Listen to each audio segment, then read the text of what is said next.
People on the internet think that you are an FI user, which means that you always use an interested calculus rather than a disinterested calculus. So FI users are people who have a lot of trouble typically with conditional logic and stuff. Especially FI tool function users. But I don't have any trouble. I don't usually have trouble with conditional logic. Well, a lot of people would disagree with that, Delilah. They would say that you do have a problem with it. Oh, okay. Just letting you know we are on a time constraint. I have to leave soon. Okay, so let me ask you a couple of questions here. Okay. If Bob and Tom both go to the store, Okay. then Mary will attend the golf tournament. Okay. But if only one of Bob or Tom goes to the store, then Mary will not attend the golf tournament. Okay. It is not possible for Bob and Tom to both not go to the store. And if Susie came from Nebraska, then neither is it possible for both of them to go to the store. Mm-hmm. Susie did come from Nebraska. What can we conclude? And you said if both of them go to the store, Mary will attend the golf tournament? Yes. Mary attends the golf tournament. Okay. Because if Susie, you said if Susie comes, oh no, then she doesn't, right? Because you said if Susie comes from Nebraska, then they both cannot attend the store together. But one of them necessitates going to the store. All right, fine. So I guess you're right. Yeah, you're right. Okay, how about you give me a problem, so we can see if you get the idea of making one up or something. Let me think about it.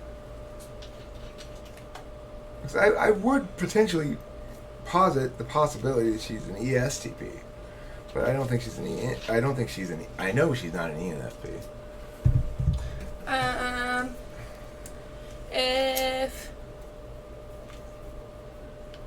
If Mary and Joe play soccer together, Mary will get hurt. And if Joe plays soccer in general, Frank will go to class tomorrow. If Mary gets hurt playing soccer, then Frank will not go to class tomorrow. Frank goes to class tomorrow. Okay, so then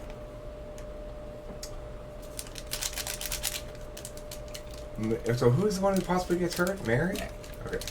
If Mary gets hurt, then Frank won't go to class tomorrow. So There's a redundancy there. There is a redundancy, you're right. But it follows. So she, I just making sure I remember. I'm pretty sure that he doesn't go to class and she doesn't get hurt. Actually, it doesn't, one answer is not, necessary. Because, if Frank, I said Frank goes to class tomorrow, which means they didn't play soccer together, or she, just basically Mary doesn't play soccer with Joe or whatever.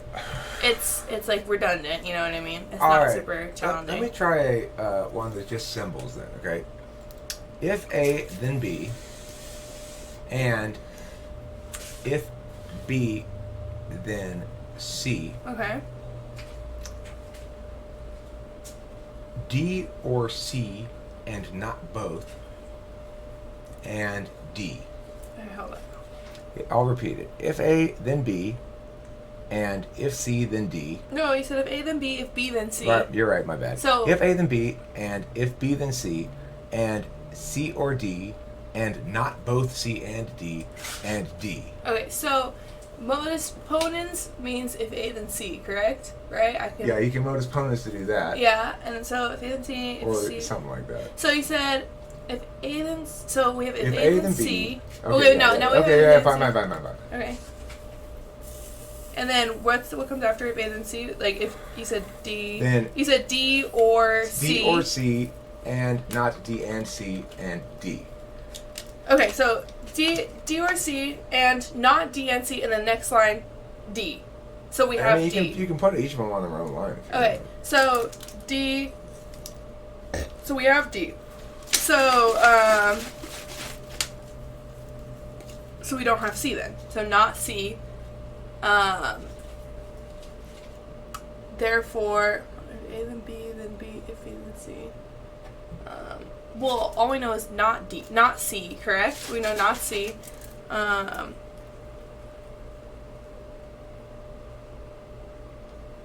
Therefore, not A? Yeah. Sorry, it's hard for me to visualize. It's because of modus tollens. People always forget modus tollens. If you have if A then B and not B, you have not A. Mm-hmm. So, in that case, you use a not. So to actually do it formally, you go not D and C is not D or not C.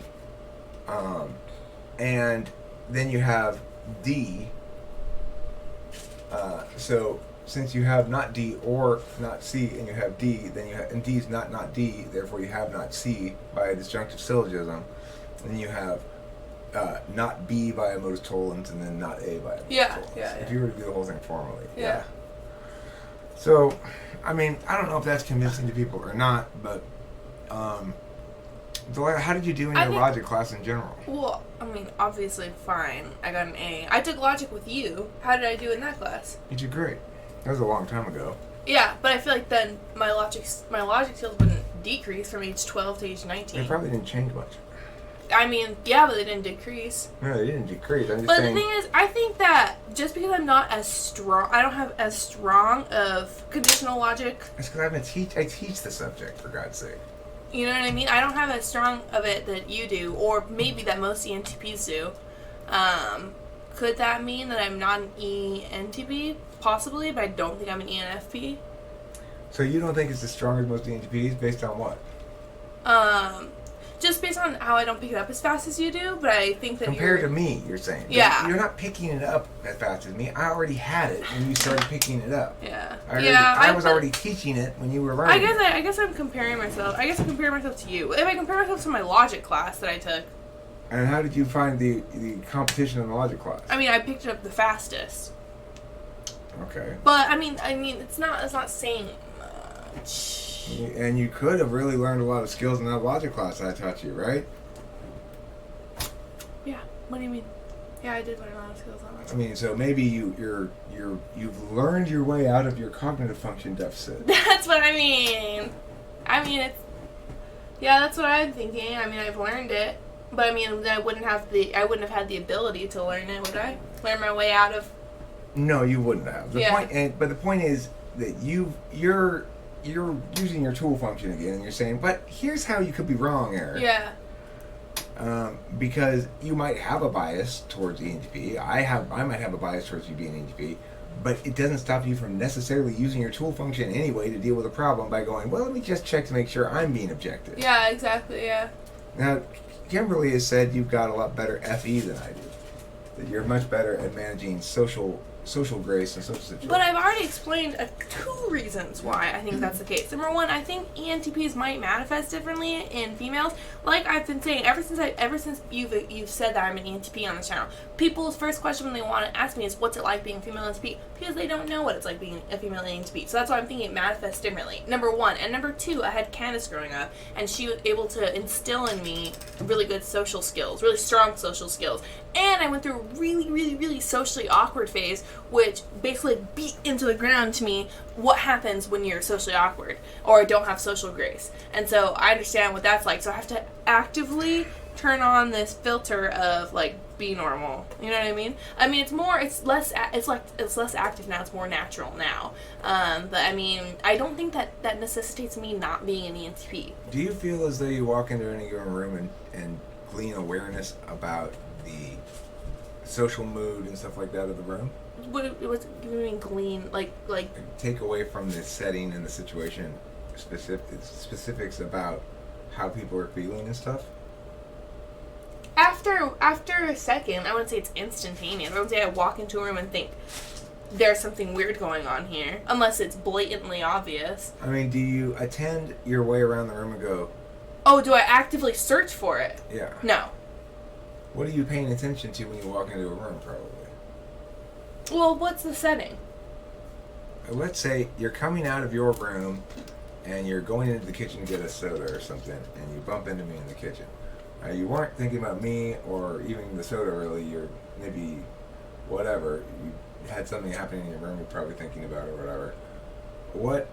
What's going through your head, possibly? What are some of the things going through your head? If I bumped into you? Yeah, like before you bumped into me. Well, I'm going to get my soda or whatever. I wasn't thinking about you, probably. Right, I know. I'm just saying that interrupted you. You were thinking about whatever you were naturally thinking about. I'm trying to figure out what you're going to be thinking about. Oh, what I was thinking about? When you leave your room preoccupied in your head about something, what are you thinking about? Wait, I can't remember. You're getting ready to go to your birthday party over at Candace's house. Uh-huh. And you're going to see everybody for the first time since you are not living there. Yeah. You're going to walk in the door. What's the first thing you're going to think of beforehand or as you walk through the door? Like, how they're going to respond to me entering the room, probably. Like what kind of response I'm going to get. I would probably be nervous, for sure. I mean, that's like existential circumstances, though. Like because... You mean special circumstances? Yeah, like, what's the word? Like, extraneous? No, extenuating. Yeah. Not existential. I'm not having an existential crisis, usually. You're having extenuating circumstances. Yeah. But it's different. Okay. So, how are your social interactions at, like, parties and stuff? What do you guys talk about? Boys. Just buttholes. Just life. Drinking. Sometimes, I mean, I've gotten into arguments. I got into an argument with, not an argument, but like, a discussion with Colin's friend Jeremy about socialism. Were you anti-socialism? Yeah. Yeah. Walk me through the argumentation one. What arguments did he make? What arguments did you make? I mean, no, we weren't arguing. We were on the same. We were on the same page.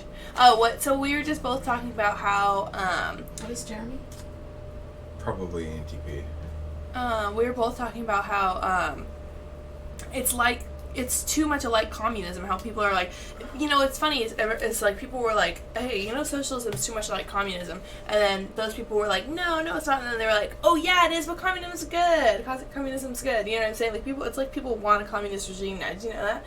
But this is a weird leftist movement. Yeah, I know, and it's really strange. So we were talking about that, and then we're talking about why communism is bad. I can't remember the exact conversation, but basically just that we were talking about like why. Let's do this. I'm going to make a couple of quick arguments in favor of socialism, and you deal with me as you would somebody doing so. So okay, listen. I know that much money the corporations make. Surely we can take another 10 or 20% of that to help the many poor people we have going around here. Well, I mean, wait, hold on. First of all, when people say like that, like taking money from big corporations and helping the poor people, like what sections of this corporation do they take it from? To like the total profits?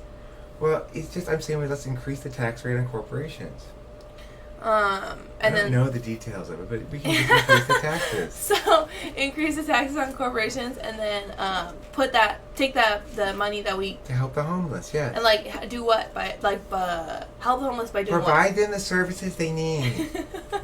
How? What services? Like are you saying housing provide them with and housing? Stuff, like okay, housing. So are you gonna use the tax on big corporations to build more houses, or house them?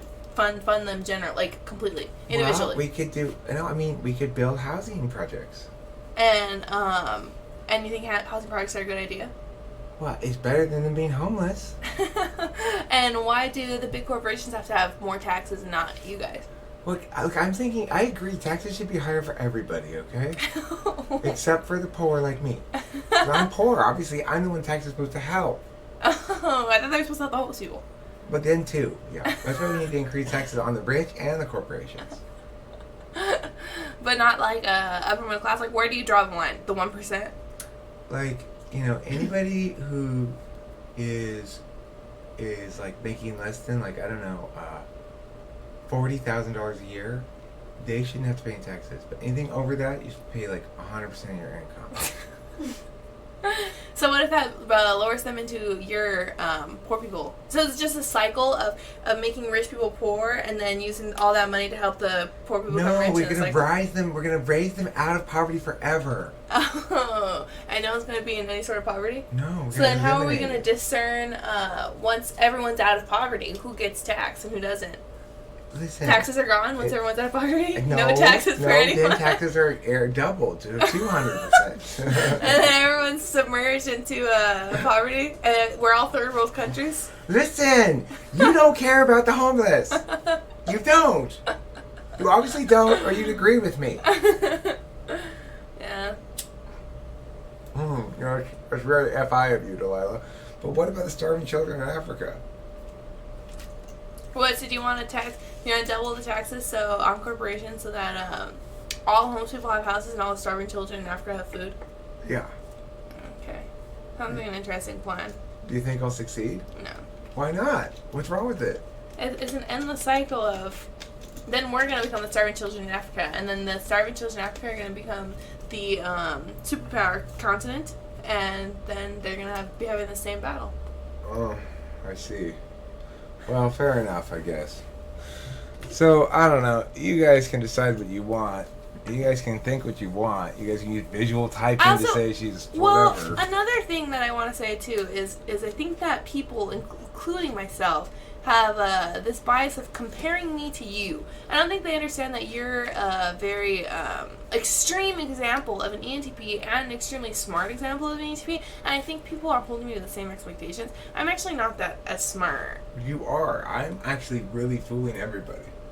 Oh, what do you mean? I mean, I'm the same intelligence as you. You have to get over the fact that on some metrics we're not as smart as other people, and accept that on certain metrics that count a lot, we're way smarter. Uh-huh. And you just gotta own that shit. Well, I mean, that's fine, but I still think that I'm, I have to accept, or I've had to accept, that I'm not as smart as you, and, but I think that people, are, taking me, and also the thing is I'm also not an ENTP man, so it's not going to manifest in the same ways that it manifests in my dad. Ovaries are, -10 on IQ, aren't they? What was it? Ovaries? Oh, yeah, probably. -20, I mean. But, another thing is, too, is he's also 47. Yeah. And I'm 19. Right. So I think that you're way further advanced than I was at 19. Thank you. I think I also have you for help. You didn't have you for help. Well, the problem that you had was you didn't have an environment where you could win any arguments. Oh yeah, that's true, huh? So you became less 8 than me. 8 means you respond with anger. So I tend to yell and scream sometimes. Right? Mm-hmm. You really don't do that much.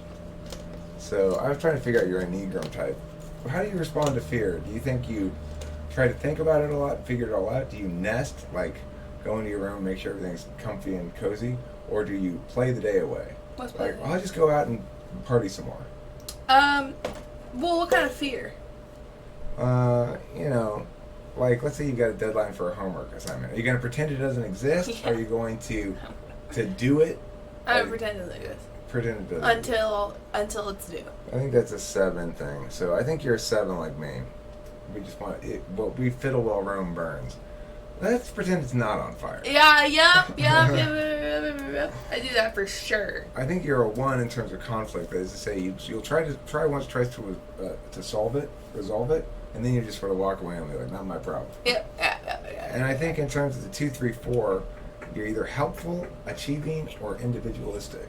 I would say you're probably the individualistic one, where it's you're either, but I'm very helpful, that's why I shouldn't be ashamed of myself. Or, but I'm high achieving, that's why I shouldn't be ashamed of myself. Or, but I'm an iconoclastic individual, that's why I shouldn't be ashamed of myself. Like when you say high achieving, but I shouldn't be ashamed of myself, is that why wouldn't you mean if I fail at one thing, I'm I'm good at all this other stuff, so. I mean, threes like to have fancy cars and dress fancy and, have some flash, and Nick and Holly are 3s.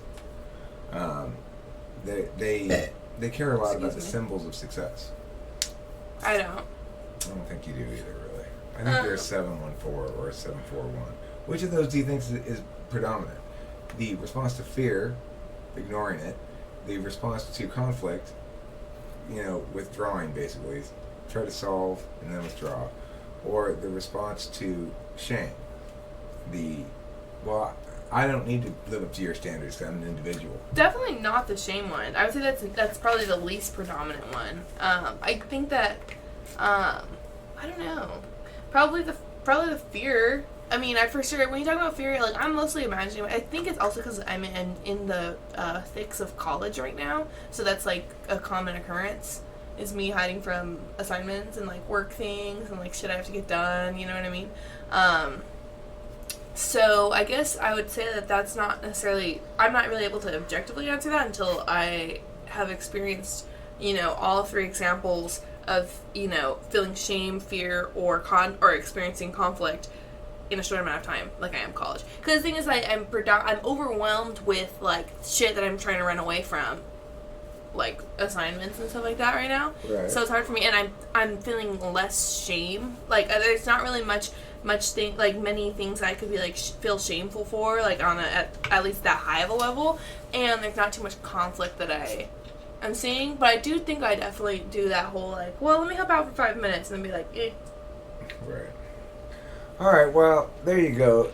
Some more data for those of you who are interested in this topic, which I certainly am, of Delilah type. I'm pretty convinced she's an ENTP. She might be an ESTP. I think that this sort of thing, that she gets into a little flurry of painting and then stops doing it and stuff, that's typical early 1920, early 20s ENTP stuff. I did the same thing. I didn't really become a consistent maker until my 30s. So I would suggest that there's a developmental phase involved in this as well. But that's a video for today, and thanks for indulging the indulging parts. Your lunch is in the minutes, been there for 15 minutes. Thank you, darling. Okay, I'm gonna go.